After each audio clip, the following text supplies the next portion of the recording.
Lo siguiente que vamos a ver son tres preguntas relativas a trastornos del equilibrio ácido-base y más exactamente nos vamos a centrar en el anion gap. Es muy frecuente que en el examen MIR nos planteen un caso de algún tipo de acidosis metabólica y dependiendo del anion gap tengamos que decir cuál es la causa más probable o al contrario cuál es la causa menos probable, depende del contexto. Este tipo de preguntas son una fuente común de errores en el examen y es una pena porque son una serie de conceptos que si los dominamos podemos prácticamente garantizar que tenemos bien estas preguntas. Así que bueno, vamos a empezar con la 125, después continuamos con las otras, pero antes de meternos con la 125 vamos a hablar un poquito sobre qué es eso del anion gap, para qué sirve y qué valores tenemos que conocer para poder responder a estas preguntas. Cuando nos planteen algún tipo de trastorno del equilibrio ácido-base, dan por hecho que sabemos los siguientes valores. Hay muy pocos valores que tengas que saber de memoria para el examen MIR. Normalmente los rangos de normalidad te los suelen dar, pero en este caso dan por hecho que lo sabes. Así que esto hay que recordarlo. En primer lugar, ¿cuál es el pH normal? Y el pH normal en sangre, un individuo adulto, sería entre 7,35 y 7,45. Digo un individuo adulto, o por lo menos una persona que ya ha nacido, incluyendo niños también, porque en ginecología recordad que el pH normal en feto es ligeramente diferente. En nuestro caso sería este, 7,35, 7,45. El pH normal fetal, recordad que era entre 7,25 y 7,45. Pero bueno, nos centramos en individuos ya nacidos, este sería el rango de normalidad. También necesitas conocer este valor en este tipo de problemas. Presión arterial de CO2, esto hay que saberlo, y está entre 35 y 45, es muy fácil recordarlo, fijaros la coincidencia numérica, 35-45 en ambos casos, nos puede servir como pista, y aprovechando, aunque no es necesario normalmente en este tipo de problemas, pero bueno, hay veces que sí que nos lo dan como dato y por tanto hay que conocerlo, para el anion gap sí es necesario, el sodio normal estaría entre 135 y 145. Así que bueno, pues ya tenemos tres valores por el precio de uno, no es difícil recordar esto. ¿Qué más tenemos que conocer a la hora de hacer estos cálculos? Pues el bicarbonato, esto es un parámetro que tenemos que conocer también. El bicarbonato normal oscila aproximadamente 25. La mayor parte de laboratorios van a darte como rango de normalidad entre 22 y 27, bueno, acuérdate, más o menos 25 es lo que te va a salir. Bien, ¿qué tiene esto que ver con el anion gap? Antes de memorizar fórmulas, antes de aprenderte numeritos, vamos a tener claro el concepto. En sangre debería haber, por lo menos teóricamente, un equilibrio entre cargas positivas y cargas negativas, principio de la electroneutralidad sérica, eso es lo que debería ocurrir. Y si yo sumase todas las cargas positivas que hay en mi sangre y todas las cargas negativas, ese equilibrio debería existir. Lo que pasa es que, claro, no es práctico que yo me ponga a medir todo lo que hay en mi sangre de positivo. Positivo es el sodio, es el catión más frecuente en sangre, pero hay más cosas positivas, también está el potasio, mucho menos abundante, pero también está ahí. Y hay otras cosas que también son positivas, el hierro es positivo, el cobre es positivo y hay otras muchas cosas, una enorme larga lista de elementos en sangre que también serían positivos, serían cationes. Y lo mismo ocurre con los aniones. Los aniones, iones negativos, pues el más abundante es el cloro, más o menos unos 100, pero también está el bicarbonato y después hay otras muchas cosas que son negativas. No puedo sumar todo lo positivo y después todo lo negativo y hacer esa cuenta porque ni tengo tecnología para hacer eso en el laboratorio, para medir tantas cosas rápidamente, ni tiene interés. ¿Qué es lo que se hace realmente? Pues se simplifica. Lo que se hace para calcular ese equilibrio entre cargas positivas y cargas negativas es lo que se llama el anion gap y es una simplificación. El anion gap lo que hace es considerar las cargas positivas más abundantes en sangre y les resta las cargas negativas más abundantes en sangre. Prescinde de las pequeñas cosas. En el anion gap positivo solamente vamos a encontrar un elemento, que es el sodio, nada más, no va a considerar ningún otro. Oiga, ¿que en sangre también hay potasio? Pues sí, en sangre también hay potasio, pero es tan despreciable, es tan insignificante comparado con el sodio. Fijaros que el sodio, lo normal está entre 135 y 145. Potasio Potasio entre 3,5 y 5,5, según laboratorios puede oscilar ligeramente, influiría muy poco sobre el total de cargas positivas. Por eso el anión GAP solo considera el sodio, por un lado, como representante principal de las cargas positivas en sangre, y le resta las negativas más importantes. Y las negativas más importantes son el cloro, aproximadamente va a estar en 100, y el bicarbonato. Ya sé que hay más cosas negativas, pero para calcular el anión GAP se usan estas tres, porque son valores muy inmediatos de obtener y al final pues los otros van a influir muy poquito. Esta cuenta se llama anión GAP y lo que tiene que salir para que consideremos que está normal, más o menos viene a ser 10. Como siempre, en ciencias biomédicas pues hay un rango de normalidad. Este 10 no es algo exacto, 10 más menos 2, es decir, entre 8 y 12 podemos considerar que un anión GAP es normal. Bien, así es como se calcula, pero ¿qué es lo que significa esto? ¿Qué es lo que realmente representa? Pues vamos a ver. Esto me da igual. Lo importante aquí es comprender la idea y ya después lo aplicaremos a preguntas y cuando llegue el momento, si tienes que memorizar cifras, pues las memorizas. Estas cifras sí las recomiendo memorizar pronto. ¿Por qué? Porque hay muchísimos problemas en los simulacros que si no te sabes estos valores, pues no los vas a poder hacer. Bien, pues vamos a ver. En primer lugar, ¿cuándo es importante el anión GAP?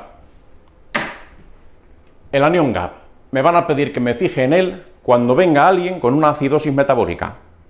¿Qué es una acidosis metabólica? Las acidosis metabólicas se caracterizan porque tenemos un descenso del bicarbonato. Eso es lo crítico, eso es lo que las define, un descenso del bicarbonato. ¿Qué pasará entonces? Pues vendrá una persona como el de la pregunta 125, que después vamos a analizar. Cuentan que tiene pues un pH en el territorio de la acidosis, nos cuentan que tiene unos ciertos valores de bicarbonato, unos ciertos valores de sodio, un cierto valor de cloro, y te dicen, oye, que calcula el anión GAP para saber cuál de estas cuatro causas es la más probable, o la menos probable, según te pregunten. Bueno, pues vamos a imaginarnos una acidosis metabólica. Por ejemplo, imagínate que yo soy diabético y hago una cetoacidosis diabética. ¿Qué pasaría? ¿Cómo cambiaría eso mi anión GAP? Es muy sencillo, piénsalo. Cetoacidosis diabética, ¿a qué es debido eso? Ha aparecido en mi sangre algo que es un ácido y que antes yo no tenía. Cetoácidos, se están produciendo cetoácidos y ¿eso qué va a hacer? Esos cetoácidos van a hacer que en mi sangre se produzca un deterioro del bicarbonato, un descenso del bicarbonato. Esos cetoácidos que acaban de aparecer van a consumir bicarbonato, el bicarbonato va a servir como tampón para que eso no me varíe mucho el pH, etcétera, pero claro, el precio va a ser que me quedo sin bicarbonato. ¿Qué ocurre entonces? Pues lo que vamos a tener es esto más bajo, el cloro en principio no se tendría por qué alterar, el sodio en principio no se tendría por qué alterar. ¿Cómo va a quedar mi anión GAP si la acidosis metabólica que sufro es consecuencia de una cetoacidosis diabética? Pues las cargas positivas siguen siendo las mismas, las cargas negativas han disminuido porque ahora tengo menos bicarbonato, el anión GAP va a estar aumentado. Esto es lo mismo de siempre, esto es menos, hay más diferencia entre cargas positivas y cargas negativas. El anión GAP aumenta, ya está. ¿Cuándo aumenta, por tanto, el anión GAP? Cuando tengamos una acidosis metabólica que sea consecuencia de la aparición de un ácido que antes no existía. En este caso he puesto el ejemplo de cetoácidos, cetoacidosis diabética, o cetoacidosis por ayuno, si quieres, me da igual, cetoácidos. Eso antes no estaba y ahora sí está porque se ha producido. También puede ser porque me lo hayan dado desde fuera. Pues imagínate que por el motivo que sea me inyectas algo de naturaleza ácida o consumo algo de naturaleza ácida. Si empiezan a aparecer en mi organismo ácidos que yo antes no tenía, ya porque los produzco yo o porque me los den de fuera, eso va a consumir bicarbonato, esto sigue igual y el anión GAP se incrementa. Ejemplos de esto, pues mira, aquí tenemos varios en la pregunta 125. Dice la 1, intoxicación por salicilatos. Pues, salicilatos son sustancias de naturaleza ácida, eso es una cosa que me estás dando de fuera, que me va a consumir bicarbonato y por tanto el anión GAP pues va a aumentar. Esto sigue igual, esto ha bajado. La opción número 2, cetoacidosis alcohólica, pues otro tipo de cetoacidosis, pero la cuestión es que aparecen cetoácidos, sustancias ácidas que antes no estaban y ejercen ese mismo efecto. 3, insuficiencia renal aguda, en el contexto de debut diabético. Bueno, vamos a ver, en el contexto que sea. una insuficiencia renal aguda, ¿qué es lo que hará? Si de repente el órgano que se encarga de excretar, entre otras cosas, ácidos a través de la orina, ese órgano se detiene, ese órgano no funciona, ¿qué pasará? Pues esos ácidos que yo normalmente eliminaba a través de la orina, ya no los elimino, se acumulan en mi sangre y el efecto va a ser este mismo. Bicarbonato se consume, esto sigue igual, esto también, y entonces el anion gap aumenta. Es una adición de ácidos que yo antes no tenía. Insuficiencia renal aguda, lactoacidosis, cetoacidosis, cualquier cosa que te cuenten que implica la aparición de un nuevo ácido, te va a elevar el anion gap. Excepción: cuando el anion gap, a pesar de que tengo una acidosis metabólica, va a permanecer normal. Importante concepto el siguiente. Cuidado, acidosis tubulares renales. Este es el ejemplo clásico, es el ejemplo de todos los libros donde nos encontramos un anion gap normal, a pesar de tener una acidosis metabólica. ¿Eso por qué ocurre? Lo siguiente. El túbulo tiene cierta inteligencia. ¿El túbulo a qué se dedica? El túbulo hace maniobras con los iones que al final pues, pueden influir en nuestro metabolismo ácido-base, en todo el equilibrio de cargas, todo eso el túbulo lo puede manejar y para eso está diseñado. ¿Qué pasa si tengo una acidosis tubular renal? Por ejemplo, una acidosis tubular renal proximal, en la que al túbulo contorneado proximal se le escapa bicarbonato. ¿Qué pasará? Si el túbulo empieza a perder bicarbonato a través de la orina, pues habrá menos bicarbonato en sangre. Pero sin embargo, en las acidosis tubulares renales no aumenta el anion gap, va a permanecer normal. ¿Por qué? Porque el túbulo está perdiendo bicarbonato, de acuerdo, pero el túbulo sabe que está perdiendo bicarbonato. El túbulo es tremendamente sensible a las pérdidas de cosas positivas o de cosas negativas, todo eso lo maneja extraordinariamente bien. ¿Qué sucede entonces? Cuando el túbulo se da cuenta de que se le está escapando una carga negativa, estoy perdiendo bicarbonato a través de la orina, el túbulo va a ejercer una serie de maniobras para retener otra carga negativa y así mantener la electroneutralidad sérica. Al túbulo no le gusta nada que en sangre haya discrepancias de cargas. Entonces, por eso, en una acidosis tubular renal, esas pérdidas de bicarbonato se compensan reabsorbiendo cloro. Entonces, por eso el túbulo, cuando la culpa es suya, la culpa es del propio túbulo, de ahí que se llame acidosis tubular renal, él se da cuenta de que está deteriorando el equilibrio, está perdiendo bicarbonato que no debería perder. Intenta arreglarlo él mismo, reteniendo otra carga negativa. Y por eso, en una acidosis tubular renal, ¿qué me voy a encontrar? Bicarbonato disminuido, por eso hay acidosis metabólica, pero el túbulo reabsorbe cloro. Por cada unidad que pierde de bicarbonato, reabsorbe una de cloro, de tal manera que al final esta parte de la ecuación, las cargas negativas, se van a mantener exactamente igual. Se pierde de esto, pero se retiene de esto. Y entonces por eso, cargas positivas, las mismas de siempre, le resto las negativas, las mismas de siempre, porque la pérdida de esta se compensa reabsorbiendo cloro y me sale un anion gap normal. Ese es el motivo por el cual en las acidosis tubulares renales nos encontramos anion gap normal.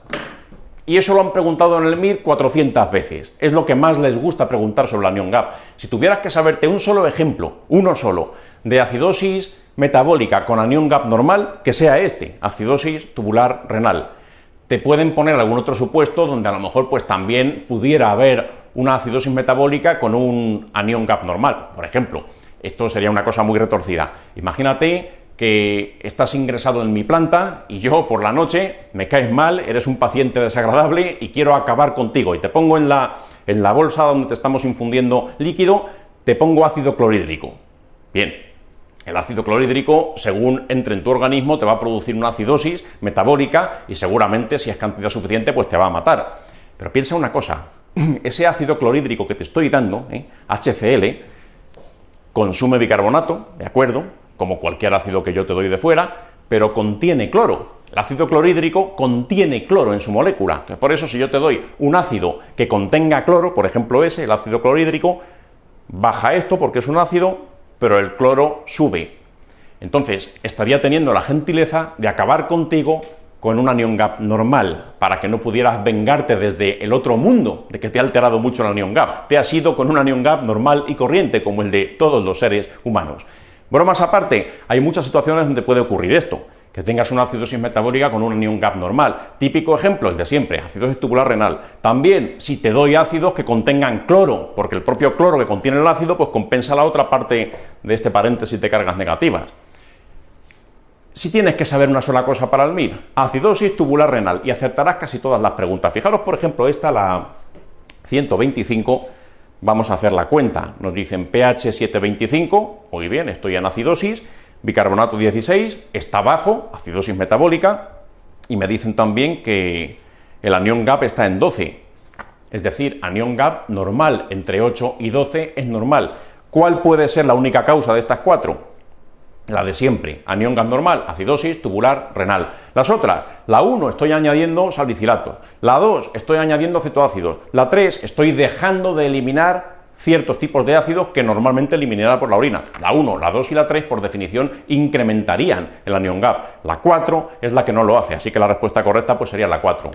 No tienen gran dificultad estas preguntas, son muy mecánicas. La primera o la segunda vez que las haces pues pueden imponer más respeto, pero en cuanto has hecho ya unas cuantas, te das cuenta de que esto es una cuestión bastante mecánica. Fijaros la pregunta 131, esta es exactamente igual. La 131 te dice, a ver, ¿cuál de las siguientes situaciones que cursan con acidosis metabólica no se incrementa el anión GAP? Sin ver las opciones, ¿cuál no sube el anión GAP? Acidosis tubular renal, tiene que salir esa opción, y efectivamente la respuesta número 1 pues es lo que pone, acidosis tubular renal, aquí nos ponen proximal, pero da igual, si me hubiesen puesto acidosis tubular renal distal, también se hubiera cumplido, así que la 1 es la que habría que marcar. 2, intoxicación por salicilatos, ¿eso por qué incrementa el anión GAP? Salicilatos, ato, ácido, te estoy dando algo externo, un ácido extraño que te consumirá el bicarbonato, pero no tiene por qué compensarte el cloro, por eso la 2 pues subiría el anión GAP. 3, ayuno prolongado. Un ayuno prolongado, ¿en qué desencadena?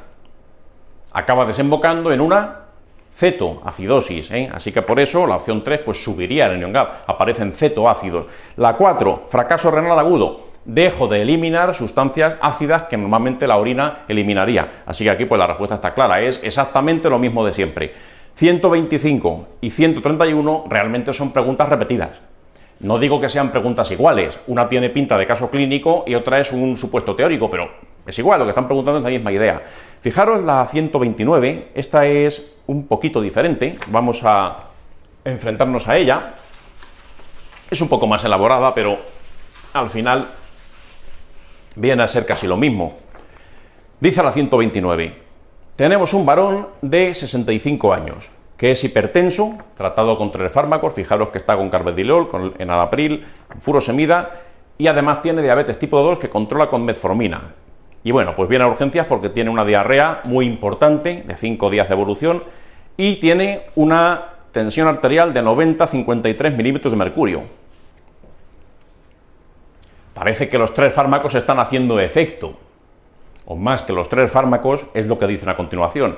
Muy deshidratado, es la hipovolemia, la hipoperfusión, lo que está produciendo este deterioro de la presión arterial. Tiene una depleción de volumen por esa diarrea. Entonces, bueno, pues nos cuentan que tiene una glucemia de 45, tiene una creatinina de 7,8, atención a esto, una creatinina que casi es de 8, una urea que sobrepasa los 300, este señor tiene un fracaso renal agudo prerrenal. Esto es debido a la hipoperfusión renal, está perdiendo tanto líquido a través de las heces que hay hipovolemia y por eso está hipotenso y por eso pues llega poca sangre al riñón y por eso se eleva urea y creatinina. Y nos dicen que bueno, el pH está en 7,25, el bicarbonato está en 12, el sodio está en 135 y el cloro está en 95. Con respecto al cuadro que presenta, ¿cuál es cierta? Hay opciones que hablan del anión GAP, de no sé qué, de si el potasio, tal. Vamos a calcularlo aquí el anión GAP, por curiosidad, a ver cuánto nos sale.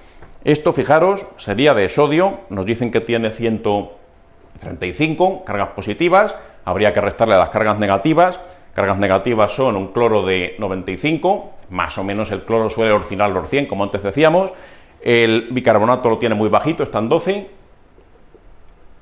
pues nada. Si hacemos esta cuenta, nos sale nada menos que un anión GAP de 28, más del doble de lo normal. Tenemos un anión GAP aumentado. Vamos a pensar, ¿qué puede haber producido este incremento de anión GAP? tiene una acidosis metabólica, de eso no hay duda, ya nos lo han dicho, fijaros cómo está el pH. Pero ¿qué es lo que está justificando este incremento del anion gap? Que esta acidosis metabólica, en esta circunstancia, se estarán reteniendo, se estarán produciendo ácidos que normalmente no estaban presentes. Y por eso está bajando el bicarbonato, y por eso el cloro se está manteniendo en un rango más o menos normal. Entonces, ¿qué estará pasando aquí? Seguramente ese riñón pues tendrá fracaso renal agudo, como es esperable y como es lógico, y como nos dice la creatinina y como nos dice la urea. Fracaso renal agudo, no está filtrando bien, retiene ácidos que normalmente eliminaría por la orina, y por ese motivo pues tengo una acidosis metabólica con anion gap muy incrementado. No tiene más, esto es lo que le pasa a este hombre. Vamos a ver qué nos dicen en las opciones. Se supone que aquí hay que marcar la correcta, pues vamos a ver cuál es la correcta. Dice la 1. Dice la 1. Presenta una acidosis metabólica, hasta aquí de acuerdo, con anion gap aumentado, hasta aquí de acuerdo, por cetoacidosis diabética. Esto ya no me lo creo. Hay muchos motivos para no creerme la 1. La 1 miente mucho al decir esto. Vamos a ver, en primer lugar, ¿tú has visto alguna vez un diabético tipo 2 con cetoacidosis diabética? La cetoacidosis diabética es una complicación típica del diabetes mellitus tipo 1. El tipo 2, ver eso sería algo extraordinario. Pero en cualquier caso, aun siendo tipo 1, imagínate que el paciente fuese diabetes mellitus tipo 1, en cuyo caso no estaría tomando metformina. Pero bueno, imagínate que lo fuese. ¿Tú has visto alguna vez una cetoacidosis diabética con una glucemia de 45? Si está hipoglucémico, ¿cómo va a ser una cetoacidosis diabética con 45 de glucemia? Esto es inconcebible. Por eso la opción número 1, pues no te la puedes creer. Sin duda, la cetoacidosis diabética es compatible con este anion gap y es compatible con tener acidosis metabólica, por supuesto, pero en este contexto no puedes creértela, por las razones que hemos dicho. Luego después, la 3, dice la 3, es necesario hidratar al paciente. Bueno, pues eso seguro que es verdad. Nos han dicho, está muy deshidratado, está muy hipotenso, por eso tiene el fracaso renal agudo que tiene, un prerrenal. Pero, fijaros lo que dice a continuación. Con cloruro potásico, porque lo más probable es que asocie hipopotasemia. Vamos a ver. No sé cómo tiene el potasio este hombre, no me lo han dicho, pero lo que sí me han dicho es que este hombre tiene una depleción de volumen de tal calibre que le está haciendo insuficiencia renal aguda. Y en la insuficiencia renal aguda, ¿cómo tiende a estar el potasio? La insuficiencia renal aguda, el potasio, sobre todo si es una buena insuficiencia renal aguda, y aquí parece que sí es bastante buena, con una creatinina de 8, con una urea de 300 y pico, con signos graves de deshidratación, el potasio en este contexto tendería a estar elevado. Sería peligroso darle potasio a alguien con una insuficiencia renal aguda y más así. Por eso no pondría potasio. Aquí, sin medir primero el potasio, no me atrevería a darle potasio. Si tengo que apostar algo, estará aumentado, casi seguro, ¿eh? A pesar de que a lo mejor puedes pensar, oye, que a lo mejor habrá perdido potasio por las heces. Es cierto que en una diarrea importante puedes perder potasio por las heces, pero cuidado que estoy en insuficiencia renal, que mi riñón no está filtrando y probablemente por eso esté reteniendo potasio. Y a lo mejor estoy reteniendo más potasio del que estoy perdiendo. Sería un peligro hacer lo que dice la 3 sin confirmar primero cómo está realmente ese potasio. La 4. El cuadro que presenta es compatible con una glomerulonefritis. No me han dado datos sugerentes de ello, no me han contado en el sedimento que tenga cilindros hemáticos ni cosas de esas, no me han dado nada que huela a glomerulonefritis. Lo que sí me han dicho es que tiene una diarrea que la ha deshidratado. Por eso no pienses en una glomerulonefritis. Aquí la respuesta correcta pues es la 2. Dice, es muy posible que el cuadro se deba a un fracaso renal agudo, de origen prerrenal, por la hipovolemia. Y luego nos dicen asociado a una acidosis láctica por intoxicación por metformina. Efectivamente, esto puede haber pasado. La metformina puede predisponer a acidosis láctica, en particular en ciertas situaciones. Si yo estoy consumiendo metformina y de repente el riñón deja de funcionar, es bastante probable que me intoxique por la metformina porque no puedo eliminarla como haría normalmente y entonces aumenta la cantidad en sangre y puede desencadenar ese cuadro. Uno de los riesgos de la metformina es esa, la lactoacidosis, y eso puede contribuir a que tenga esa acidosis metabólica. También la insuficiencia renal puede contribuir a esa acidosis metabólica. Ambas cosas serían plausibles, así que por eso la opción número 2 es la única que te puedes creer todo lo que dice. Así que bueno, pues no tendría más. La 129 queda por tanto vista. Espero que esto pues no os plantee muchos problemas en el futuro. Quien tenga dificultad con este tema, habrá más que de sobra preguntas en los siguientes simulacros para que no sea algo difícil cuando llegue el día del MIR. Una pregunta que pusieron el año pasado en el MIR. más complicada que esta, pero que es del mismo estilo. Era una persona que tenía una osmolaridad sérica muy alta, venía con una acidosis metabólica muy importante también, y al final tenía una intoxicación por metanol. Miraos bien ese tema, ya pondremos alguna pregunta o un par de preguntas durante el resto del año para que la practiquéis, en el desglose la podéis encontrar. Intoxicación por alcoholes. ¿Qué te vas a encontrar en una intoxicación por metanol o una intoxicación por etilenglicol?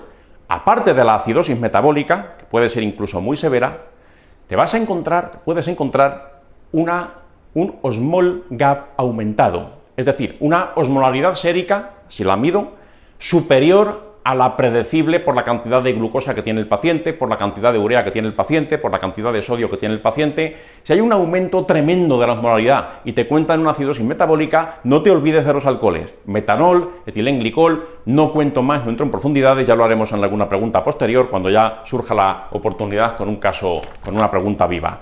Bueno, pues dejamos la 129 y nos vamos a la 179. Esta, la 179, no es tampoco una pregunta muy complicada, pero si lees rápido o si pasas por alto pequeños detalles, te puedes equivocar. La 179 dice: ¿cuál de las siguientes entidades no es considerada como un precursor del cáncer gástrico? Vamos a ver. La 1 dice anemia perniciosa. Eso sí es un precursor del cáncer gástrico, o por lo menos puede predisponer a cáncer gástrico. ¿Por qué mecanismo? ¿En qué consiste la anemia perniciosa? La anemia perniciosa lo que tienes, que es un tipo de gastritis que es autoinmune, lo que ocurre como base de este fenómeno, tenemos una destrucción de ¿qué células? Se destruyen las células parietales, Hago autoanticuerpos anticélula parietal. ¿La célula parietal a qué se dedica? La célula parietal se dedica, entre otras cosas, a hacer factor intrínseco, son las cosas que hace, que ahora no me interesa, y también se dedica a hacer ácido. La secreción de ácido gástrico es responsabilidad de la célula parietal. Si yo me cargo las células parietales, ¿qué sucede? Que tengo hipocloridria. Incluso si me las cargo todas, o casi todas, pues tendría acloridria. No hay secreción ácida gástrica. ¿Qué pasa si no hay secreción ácida gástrica? Pues puede pasar lo siguiente. El pH normal en el estómago es un pH ácido. Eso, el ácido, ¿de qué me protege? A las bacterias, atención a esto, a las bacterias no les gusta nada el ácido. De ahí que haya unas pocas bacterias que se llaman ácido alcohol resistente, pero muy pocas bacterias. La mayoría de las bacterias el ácido no les sienta nada bien. Hay algunas que están cómodas en ácido, por ejemplo el Helicobacter pylori, pues ya sabéis que en el estómago vive a sus anchas. Y hay algunas más que aguantan ácido, pero son las menos. Entonces, ¿qué es lo que pasa si en mi estómago ya no hay ácido? Antes, cuando tenía ácido y yo engullía cosas a la hora de comer, pues cuando llegaba el alimento aquí al estómago, ¿qué pasaba? Pues de la boca vienen bacterias. En los alimentos puede haber bacterias, los alimentos no están estériles. ¿Qué pasa entonces? Las bacterias procedentes de la dieta o de la flora oral llegaban al estómago, pero cuando llegaban al estómago, como el pH es tan ácido, pues se morían. Eso es lo que pasaba antes. Pero ahora que ya no tengo ácido en el estómago, esas bacterias llegan ahí, llegan al estómago, proliferan, aumenta su número y empiezan a hacer reacciones químicas, como por ejemplo, pues metabolismo de ciertos productos, de proteínas, tal, que acaban produciendo nitratos, nitritos, y eso ya sabéis que predispone al cáncer gástrico. Mucho cuidado con eso, Si yo tengo hipocloridria o tengo acloridria, con el paso del tiempo me puede suceder este fenómeno. Crecimiento de bacterias en el estómago, nitratos, nitritos, muerte y corrupción. Eso es lo que puede suceder. Y ya, perdonadme, se me cae el borrador. Lo que os decía, ese es el final cuando tienes una gastritis crónica atrófica total y absoluta por destrucción de las células parietales. Por eso predispone a cáncer gástrico. Fijaros la opción número 3, gastritis crónica atrófica, exactamente igual. Es donde desemboca la opción número 1. Si no tenemos en las paredes gástricas células parietales, pues hipocloridria, etcétera, mismo fenómeno. Mucho cuidado con la opción número 4. Dice la enfermedad de Menetrier. ¿Qué tienes que recordar para el MIR de la enfermedad de Menetrier? Un par de palabras mágicas. Pliegues grandes o pliegues engrosados. En el Menetrier, una de las cosas que suceden, porque hay dos que suceden que tienes que recordar, que en la mucosa gástrica, en lugar de tener pues los pliegues normales, en un Menetrier, la mucosa gástrica empieza a tener unos pliegues desmesurados, de grandes. Eso es una de las cosas que ocurren. Pliegues grandes, eso debe sonarte a Menetrier o tienes que considerar el Menetrier. Hay más cosas que pueden dar pliegues grandes, pero el Menetrier es una de ellas. Bien, la segunda cosa que ocurre en el Menetrier y que a muchos se nos olvida es que las células parietales, que en la mucosa sana pues estarían aquí, las pinto en rojo, aquí están, son las que hacen ácido, como decíamos, en el Menetrier pues desaparecen. En el Menetrier se mueren las células parietales. No solamente es que tengo unos pliegues muy gordos, que es verdad que los tengo, pero es que además las células parietales desaparecen. No, a lo mejor no todas, pero un porcentaje muy alto sí. Pues nada, me queda una célula parietal de recuerdo. ¿Qué pasa entonces? En el Menetrier, aparte de los pliegues grandes, tienes hipocloridria o incluso acloridria. ¿Qué pasa entonces? Llegan las bacterias, no mueren porque no hay ácido, se multiplican, reacciones químicas, nitritos, nitratos, muerte, corrupción, lo de antes. ¿Qué pasa? El Menetrier predispone a cáncer gástrico. No es que sea una locura de predisposición, no es que todo paciente con Menetrier vaya a tener seguro cáncer gástrico, pero toda esta cadena de acontecimientos pues te acaba aumentando la probabilidad. Mucho cuidado con la opción número 2, dice úlcera prepilórica. Eso no predispone a cáncer gástrico. Pues yo he leído en el libro que cuando alguien tiene una úlcera gástrica hay que biopsiar los bordes por si es un cáncer. Bien, lo has leído, eso lo pone, pero léelo por segunda vez o por tercera vez. ¿Te ha dicho el libro en algún momento que las úlceras predispongan a cáncer? No pone eso. En el libro lo que pone, y en todos los libros, y el libro que ponga lo contrario pues está mal, lo que pone en los libros es que las úlceras gástricas se pueden confundir con cáncer. Es decir, hay cánceres que tienen morfología ulcerada. Entonces, por eso, cuando yo meto un endoscopio, hago una gastroscopia y me encuentro una úlcera, hay que biopsiar por si realmente esa úlcera no fuese una úlcera y lo que fuese es un cáncer ulcerado, es decir, un cáncer gástrico imitando una úlcera gástrica. Pero eso no significa que las úlceras gástricas, las que son realmente úlceras gástricas, predispongan a cáncer gástrico. No, se pueden confundir con él por su aspecto, pero no predisponen a cáncer gástrico. Mucho cuidado con esa idea porque, claro, la gente cuando estudia tal, pues desarrolla automatismos, y es normal.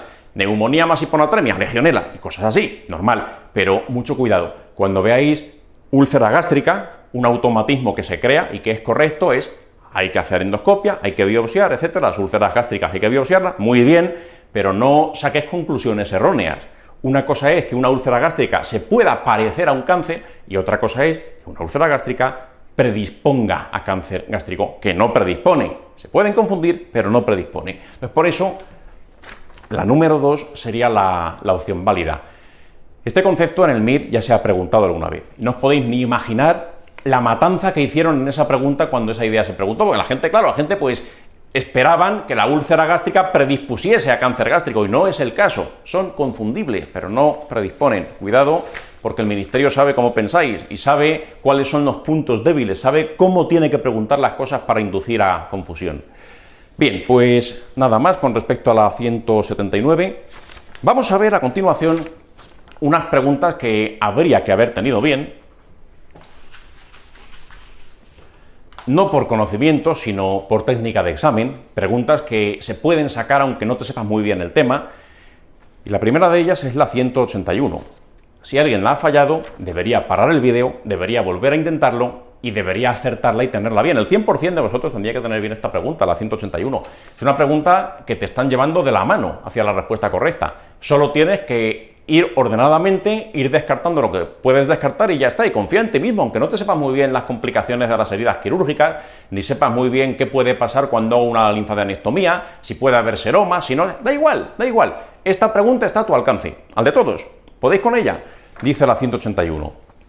Paciente de 65 años, sin antecedentes de interés. Le operan hace 3 días de un melanoma en pierna izquierda. Vemos que los márgenes se han quitado de forma adecuada.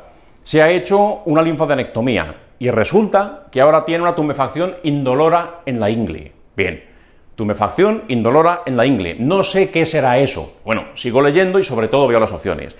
Me dicen, no hay signos inflamatorios, ¿qué opciones me dan? Hematoma, infección de la herida, seroma infectado, seroma. Vamos a ver aquí, aunque no tengas mucha idea, esto ya es algo pues, de inicio del curso.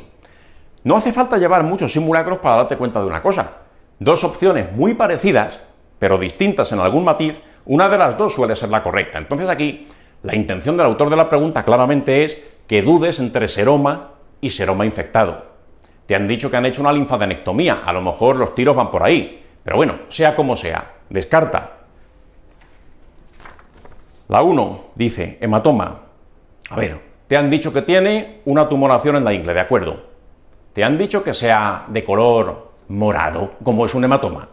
¿Te han dicho eso? ¿Te han dicho que haya lesiones tipo púrpura alrededor, algo así? ¿O algo que sugiera derramamiento de sangre? No te han dicho nada. Simplemente te han dicho una tumefacción indolora. Los hematomas tienen color, porque la sangre tiene color. Por eso sea muy poco probable que fuese la 1, muy poco probable. Sobre todo cuando veo dos opciones que intentan luchar entre sí, porque son muy parecidas. Dice después la 2, infección de la herida. A ver, sin signos inflamatorios. ¿Qué más quieres? Y ya solamente con eso, 3 y 4.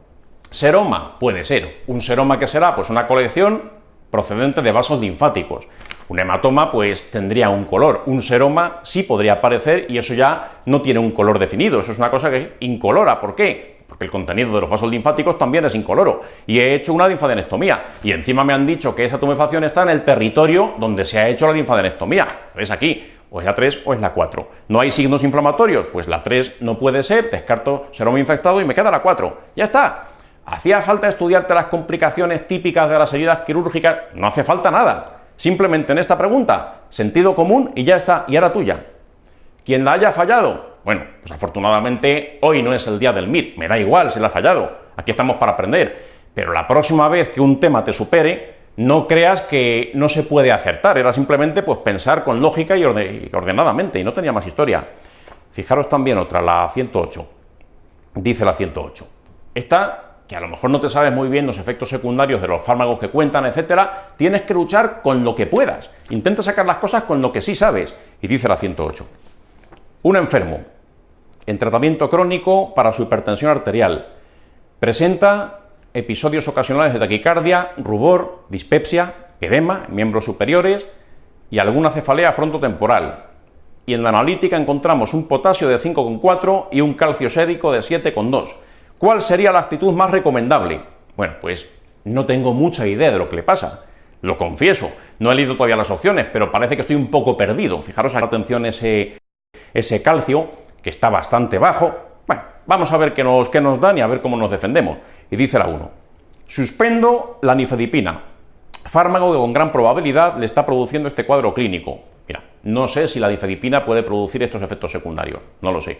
Lo que sí sé de la nifedipina es que es un calcio antagonista, eso sí lo sé, que es un vasodilatador periférico, eso sí lo sé, o lo debería saber. Al dilatar los vasos periféricamente, bajar las resistencias vasculares periféricas, puede producir una taquicardia compensadora, eso sí lo tengo que saber. Bueno, lo que es una dihidropiridina, eso sí lo tengo que saber. Lo que no tengo por qué saber es los trastornos que pueda darte a nivel de iones, eso no tengo ni idea. De momento la 1 la dejo con una interrogación. Sigo leyendo. 2. Retiro la hidralacina, porque probablemente sea la causa de estos trastornos. Pues mira, no lo sé tampoco. No me han dicho exactamente qué es lo que está tomando el paciente, pero tampoco domino la hidralacina. 3. Añado nifedipina, fármaco que va a contrarrestar los efectos secundarios nocivos producidos por el captopril. Hombre, esto ya no creo que sea el captopril. No creo que sea el captopril. ¿Qué es lo que te suelen contar cuando el problema es el captopril? Captopril es un IECA. Y los IECAs, pues sí que es verdad que pueden producir una elevación del potasio. Aquí el potasio está, bueno, pues está en 5,4, está en el rango superior de la normalidad, pero tampoco está francamente elevado. Pero hay cosas aquí que no me suenan a captopril, eso de los edemas en miembros superiores, tal, esto no me... Lo de la cefalea frontotemporal casi me suena más a calcio antagonista o a hidralacina que a captopril. Entonces, por eso aquí la 3, dentro de lo que sé, pues tampoco no me es muy coherente. Dice la 4, aumento las dosis del fármaco que tome actualmente una vez comprobado que las cifras tensionales se mantienen altas. Pues vamos a ver, la 4, si la culpa de esto parece que va a ser un fármaco, difícilmente la solución va a ser la 4, subir las dosis de ese fármaco. Aquí la lucha está entre la 1 y la 2. ¿De quién es culpa esto? Vamos a ver. ¿Esto lo está haciendo la hidralacina o lo está haciendo la de la opción 1, el nifedipino? No lo sé. Pero me la tengo de jugar al 50%, o la 1 o la 2. ¿Qué sabes de cada uno? De las dihidropiridinas, lo que hemos dicho antes. de la hidralazina? Como mucho puede saber que de vez en cuando puede producir, pues, estos autoanticuerpos que aparecen ¿en qué contexto? Lupus inducido por fármacos, esos anticuerpos que aparecen a veces, que te pueden contar en algún... Pero aquí no me están contando nada de esto, aquí no me están contando un tema de reuma, ni me están contando nada que me suene a algo conocido. Lo que sí que tengo que recordar es una cosa. ¿Y qué tipo de fármaco es la nifedipina? ¿A qué grupo pertenecen las hidropiridinas? Calcio antagonistas, ¿no? Pues...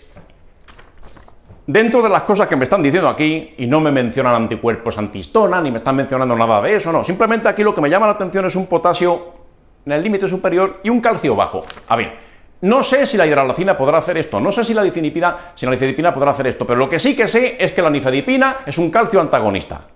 Y dentro de que no sé nada, lo más coherente es que marque esa. La opción número 1 es la que voy a marcar, suspender la nifedipina. ¿Por qué? Porque de los fármacos que me estás dando es el único que algo tiene que ver con el calcio, aunque sea el nombre, calcio antagonista. Y a lo mejor por eso resulta que el calcio sérico está un poquito bajo. Yo no sé lo que pasa cuando alguien se intoxica por nifedipina o toma demasiada, no lo sé, es la primera vez que lo veo.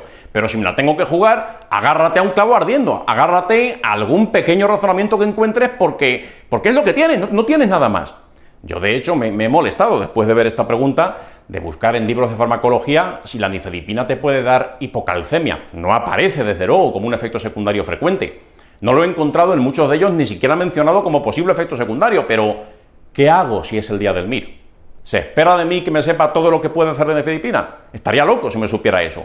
Por eso aquí, ante la duda, entre la 1 y la 2, no lo sé, no lo tengo claro. Hay uno que es un calcio antagonista, pues marco la 1 porque es el calcio antagonista. Y hay una alteración clara del calcio analítica. Es que no tengo más, no tengo con qué jugar esta pregunta, no tengo ninguna otra herramienta. Y bueno, aquí pues hubiera acertado.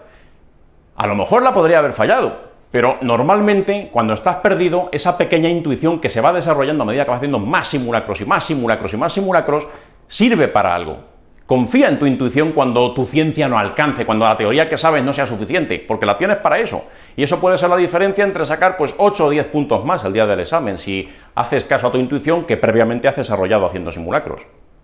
Bien, pues respuesta correcta 1, pregunta muy difícil, no pasa nada si alguien ha fallado, pero que sepáis que esa hubiera podido ser una forma de enfocarla. Una cosa, por cierto, ahora que me viene a la cabeza con el tema de la nifedipina.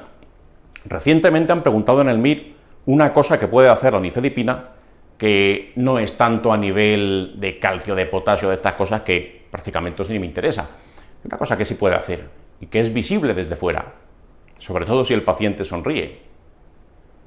Hiperplasia gingival. Hiperplasia gingival. No sé si recordáis esa pregunta del desglose donde sale una fotografía de una persona con las encías muy hipertróficas, muy hiperplásicas, tal, y hay 3 fármacos que tienes que saber para el MIR, 3 fármacos que pueden dar eso y que se han preguntado en el MIR los 3 como causa de hiperplasia gingival. Uno es este. La ciclosporina puede producir hiperplasia gingival. Otro, que es el más famoso de los 3 por esta causa, es la fenitoína. Y otro son los dihidropiridínicos. La nifedipina, dentro de ellos, es de las que más. Entonces, quedaros con estos 3 como causa de hiperplasia gingival, porque eso ha caído, incluso en forma de fotografía. La fotografía de esa hiperplasia gingival era una persona que tomaba a la vez fenitoína y nifedipina. Y bueno, lo de la fenitoína se conocía, pero lo de la nifedipina nunca se había preguntado en ese contexto en el MIR. Ya ha salido, así que hay que saberlo. Es una causa farmacológica de hiperplasia gingival. Bien, pues pasamos a otra pregunta. Pregunta número 84. Atención a esta. Pregunta 84. Aquí puede parecer bastante exigente, es una pregunta de pediatría sobre enfermedades exantemáticas. Nos cuentan un niño de 3 años que tiene un cuadro catarral, fiebre de 39, un exantema que empezó en la cara, después se ha generalizado, afecta palmas y plantas, ya está. Hasta aquí todo el mundo tiene que saber qué están buscando. ¿Qué enfermedad exantemática infantil da mucha fiebre, empieza en cara, después generaliza y puede tocar palmas y plantas? Esto es automático. Y se ha preguntado en el MIR con foto. Un sarampión. La foto que ha salido en el MIR del sarampión era una persona adulta y lo que enseñaban eran las manchas de Koplik en mucosa oral, una cuidadora infantil que apareció en una foto hace ya 2 o 3 años. Bien, pues sarampión están preguntando, habría que haberlo reconocido. Y nos dice luego que tenemos además un exantema rojo en mucosa bucal, facies abotargada, congestión nasal mucopurulenta, lagrimeo intenso, bastante típico todo del sarampión. No te cuentan el Koplik, pero bueno, da igual, todo lo demás es bastante del libro. ¿Cuál de estas complicaciones no se ha relacionado con esta enfermedad infecciosa? Vamos a ver, aquí hay 2 formas de enfocar la pregunta. O me sé todas las posibles complicaciones que puede producir el sarampión, o la otra opción más práctica es, o por descarte, o, sobre todo esto, porque como suelen hacerlo los pediatras, como les gusta preguntar las exantemáticas infantiles en el MIR.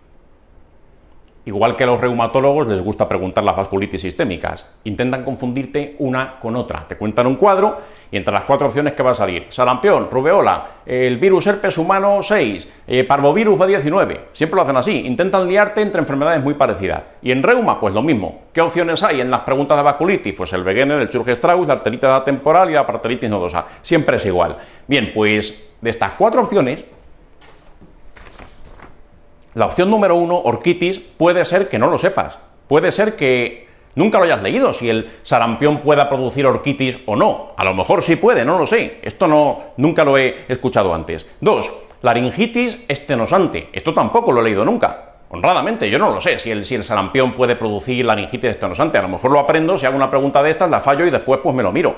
Pero así a priori no tendría por qué saberlo.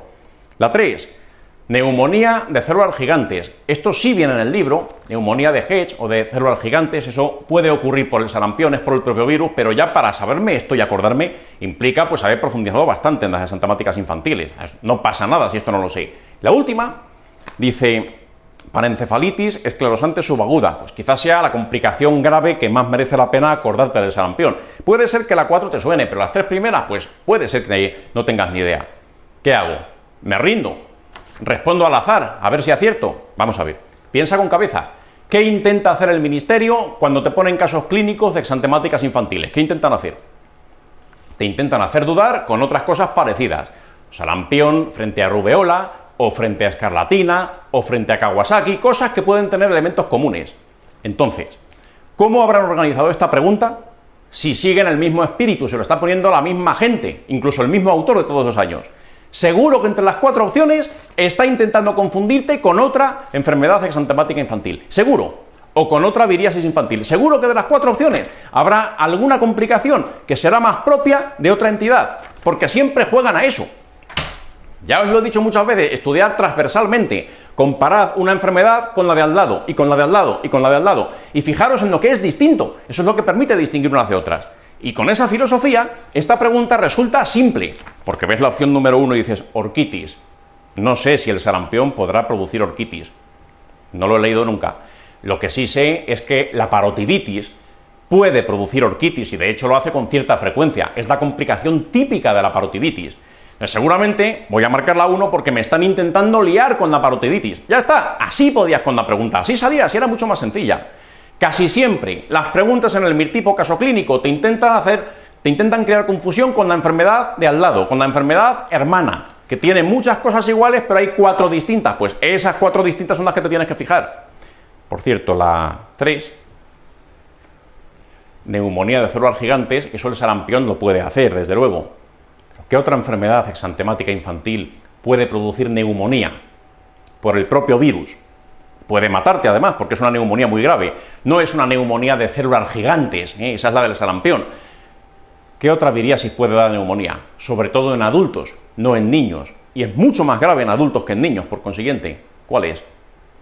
La varicela, cuidado, la varicela, eso también se ha preguntado. La varicela en el niño se suele comportar de forma mucho más benigna. En el adulto la varicela puede producir neumonía varicelosa y eso puede matarte con cierta probabilidad. Yo he visto un caso de una persona de 41 años morirse por una neumonía varicelosa a pesar del tratamiento sistémico antivírico.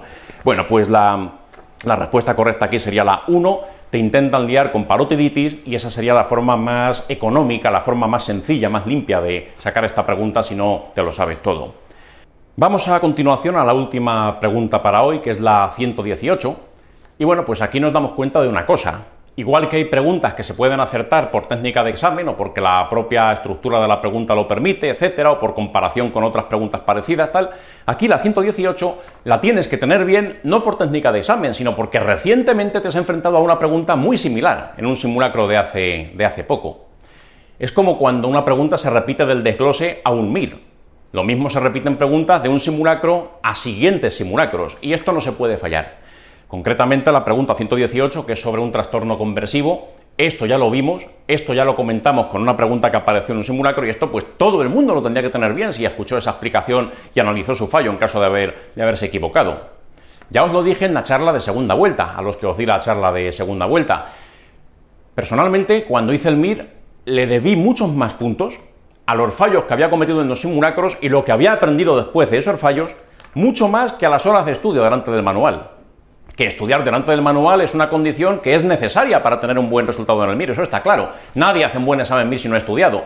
Pero lo que realmente te da los puntos, por supuesto, pues sobre la base de un suficiente estudio, es hacer muchas preguntas, reconocer patrones, reconocer modelos y aprender de los errores que cometes cuando haces las preguntas. La pregunta 118, después de ese análisis que hicimos, no tendrías que tenerla mal. Dice la 118, tenemos una mujer de 45 años, se cae en el trabajo, se fractura el escafoides, y resulta que, bueno, pues pasan 5 meses, ha estado con un tratamiento ortopédico, ha estado en rehabilitación, a los 5 meses ya está bien y se incorpora. Pero cuando vuelve al trabajo el mismo día que se incorpora, es despedida. Y te dicen que, bueno, pues esa misma noche empieza con un gran dolor en la muñeca, muy intenso, y a lo largo de los siguientes días, pues hay algo más aparte del dolor. No tendría por qué haber dolor si se ha recuperado plenamente, pero vuelve el dolor. Y no solo eso, además está anestesiada en esa extremidad. Y además se paraliza esa extremidad. Le hacen pruebas, es explorada, el neurólogo, las pruebas negativas, el neurólogo no encuentra explicación.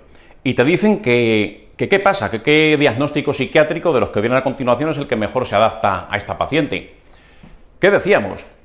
Dentro de los trastornos somatomorfos había pequeñas diferencias entre ellos. ¿Qué pasaba en el conversivo? Solía haber un desencadenante estresante. En este caso, el desencadenante estresante no es la fractura en sí de hace 5 meses, sino el despido inmediato en cuanto se ha reincorporado al trabajo. Decíamos que los signos o síntomas tal que comenta el paciente, ¿cómo eran? ¿Los producía voluntariamente o aparecían de forma involuntaria? De forma involuntaria. Si fuesen voluntarios, sería o bien un simulador o un trastorno facticio, pero cuidado, en la conversión son por definición de naturaleza involuntaria.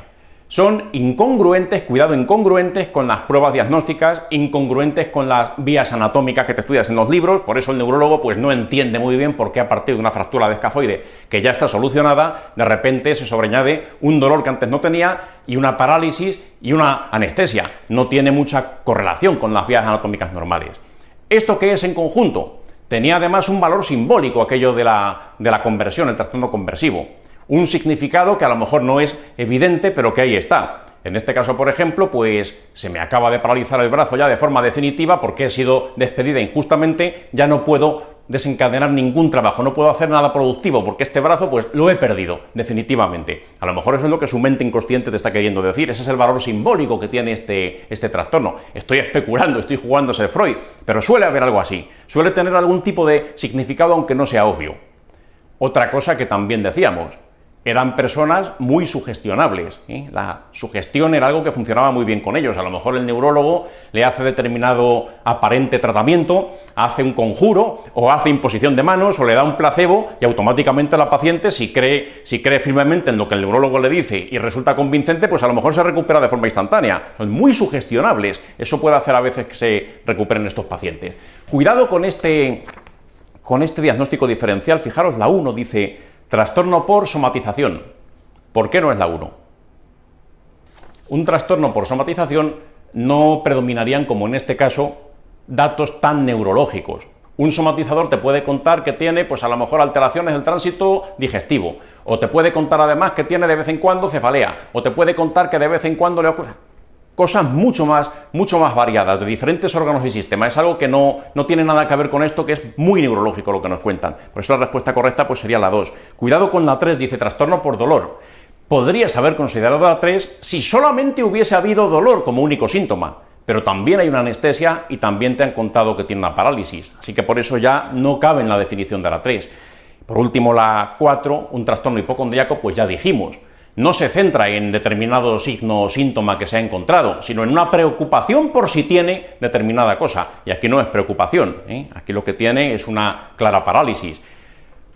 Otra cuestión que también dijimos para recordar y que nadie se olvide y que nadie vuelva a fallar una pregunta así, porque trastornos conversivos de vez en cuando aparecen en el examen MIR. Bella indiferencia a los síntomas. Es característico que, a pesar de ser un signo o un síntoma grave, el paciente se ha quedado sordo de repente, o ciego de repente, o paralizado de un miembro, parece que al paciente no le preocupa en exceso. Eso es característico. ¿Y por qué no le preocupa? Porque hay una ganancia secundaria de tipo inconsciente y eso es lo que hace que esté más o menos cómodo o cómoda con ese problema que tiene. Así que bueno, por eso aquí la respuesta correcta sería la 2. Muy importante insistir en lo que dijimos en el otro vídeo.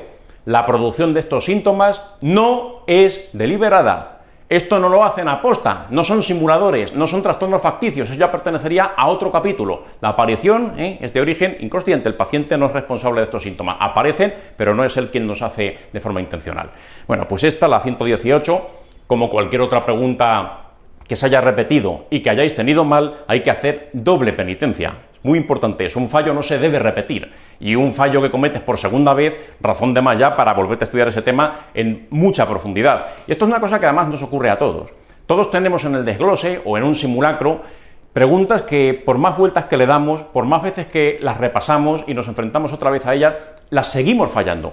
Esas hay que marcarlas en el desglose, sobre todo en el desglose, que son las más importantes. Los simulacros pues no dejan de ser ejercicio de entrenamiento, pero las preguntas del desglose no nos olvidemos de que el autor es el ministerio. Si encontráis preguntas en el desglose de cualquier asignatura que siempre falláis por más esfuerzo que hacéis, marcadlas y la siguiente vuelta de estudio, cuando ya se acerque el examen y esté ya más cerca, te la vuelves a mirar. Mucho cuidado con eso. Los fallos, cuando se repiten en el MIR, son los que más duelen, son las preguntas repetidas. No pasa nada, todos somos más indulgentes cuando nos preguntan algo que simplemente pues no me lo he estudiado y por tanto no me lo sé. Esos fallos duelen menos. Pero una pregunta repetida no os podéis ni imaginar lo que duele. Yo fallé alguna pregunta repetida, desgraciadamente, de planificación y gestión, porque no tuve ganas de mirarme un poquito lo que ya habían preguntado otros años. Y esos puntos, pues la mayor parte de mis compañeros los tuvieron bien. Son puntos que no tendría por qué haber perdido y ahí están. Fijaros cómo 15 años después de hacer el MIR todavía me acuerdo. Así que evitadlo. No falléis preguntas repetidas. Bien, pues nada más. Muchas gracias, mucho ánimo y que el estudio os vaya dando resultados. Hasta la próxima.